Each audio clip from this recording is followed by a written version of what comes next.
In today's video, I'm going to teach you how to select multiple items in Miro. Whether you're working on a collaborative project or just organizing your thoughts, knowing how to efficiently select multiple elements on your Miro board is an essential skill.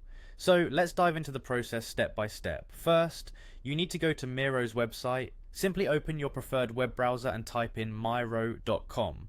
Once the page loads, look for the login button, typically located in the upper right hand corner of the screen. Clicking this will prompt a login page to appear where you'll have the option to sign in.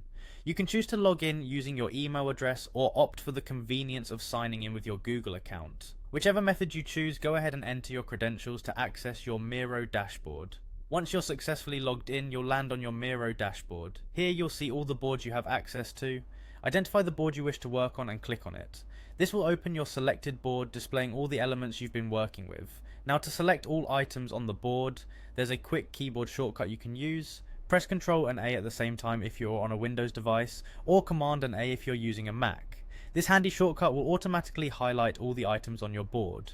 It's particularly useful when you want to make universal changes or move everything at once. Alternatively, if you only need to select specific items rather than everything, Miro has an intuitive feature using your mouse. To do this, click and hold your mouse button, then drag the cursor to draw a box around the items you want to select.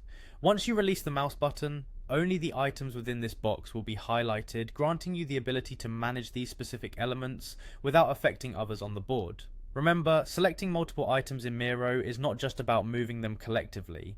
Once selected, you can also change properties or apply edits like grouping, deleting, duplicating, or even styling adjustments.